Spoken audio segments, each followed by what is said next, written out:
I think there should be sharing, but looking at personal experience, there should be limitations to it. For me, the beginning point, if you marry and take the vows and commit to each other, there really you commit to share everything. Yeah, you share your resources, you declare how many things you have, how much land you have, if you have any houses, do you have any rentals, how much are you paid at work. So the resources come together to be able to cater for all your needs. And your accounts don't need to come together, because there are also challenges with joint accounts,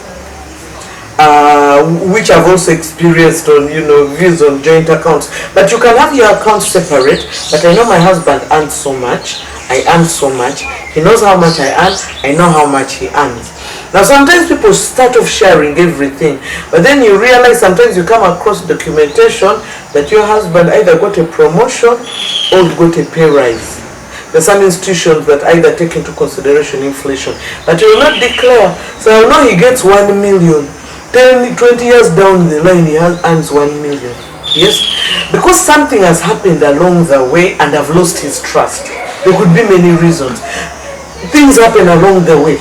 But also me as a woman, maybe I initially shared. For me, in my personal experience, I shared, we had a joint account, and at that time I earned less. But I was always made to feel that you bring less, and then I became the messenger. When they need money, run quickly, line up. Those days there was no ATM. Go and line, and the lines were crazy. So for me, I had less money, and it is my job to go and queue up and bring the resources required. Not for me, but for the other party who has more money.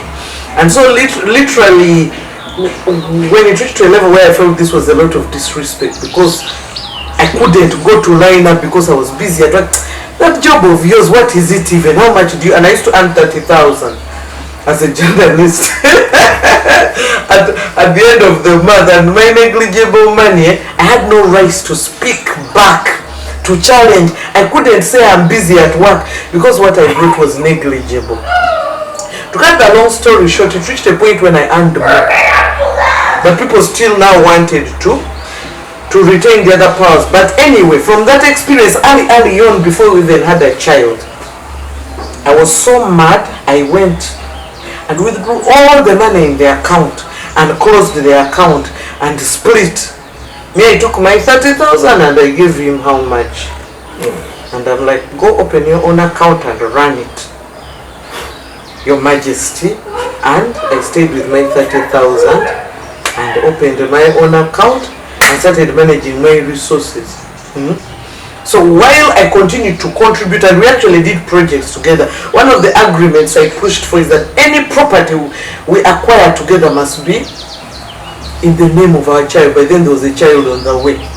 Must be in the name of the child, because you have shown me that I cannot trust you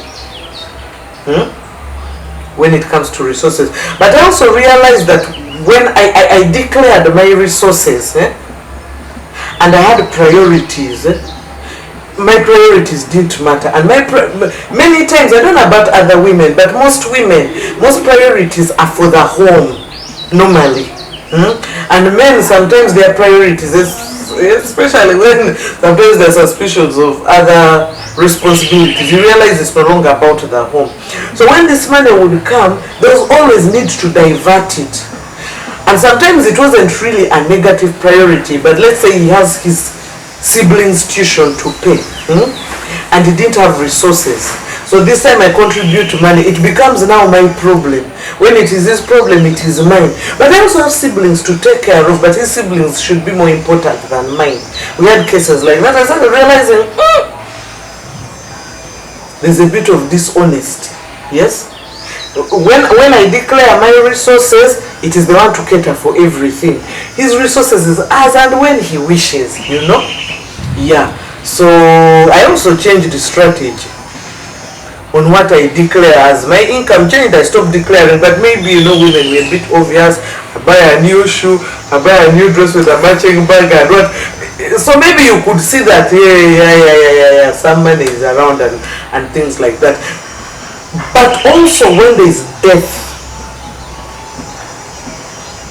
in a family, and one spouse passes on, then you realize maybe each of you should have been more transparent, the documentation should have been clearer, because always you find that people from the paternal side or from your husband's side, 99% of the times they come to claim property.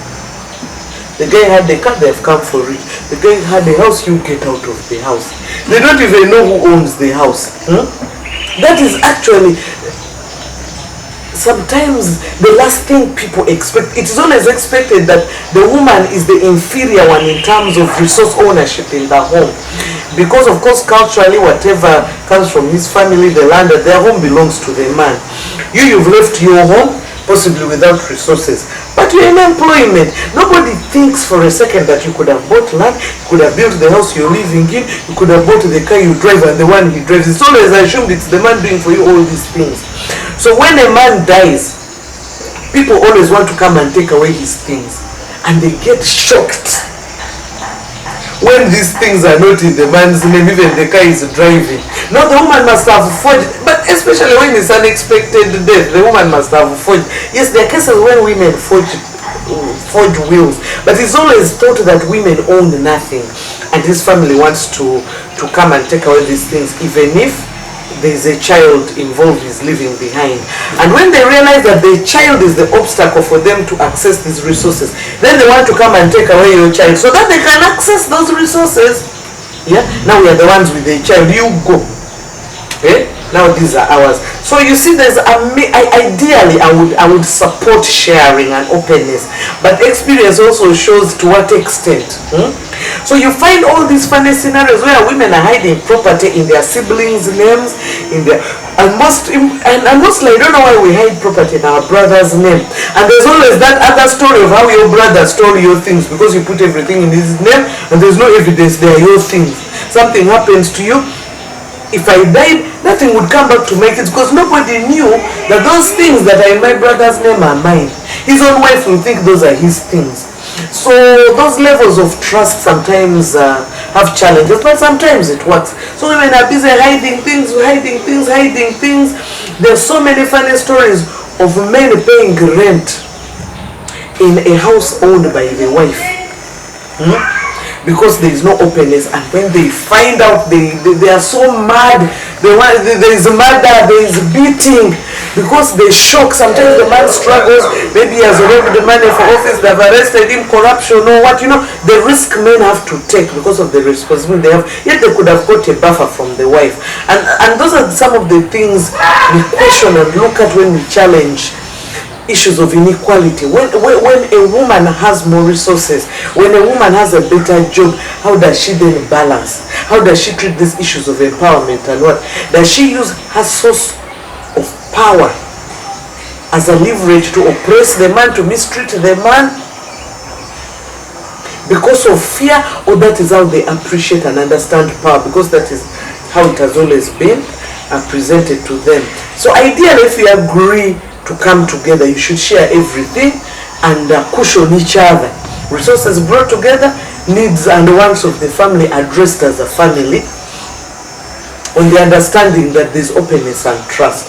But once each side starts, sometimes it's not even an issue of trust, sometimes it's just an issue of how then the other party treats the other party.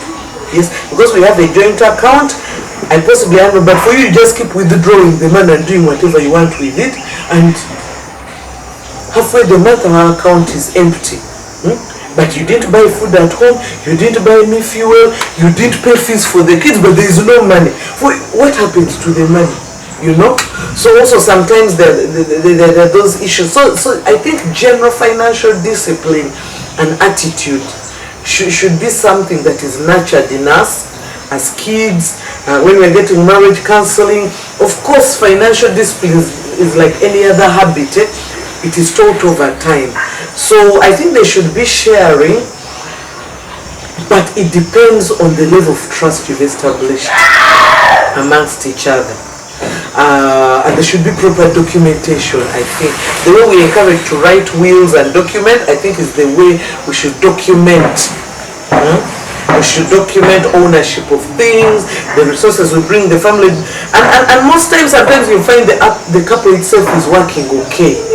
But if there's separation or death, then the people from the man's side always assume all this belong to the man.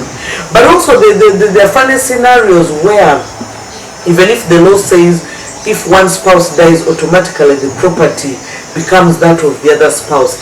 Many times if it is the man who has died, everyone will support that the woman takes over and benefits.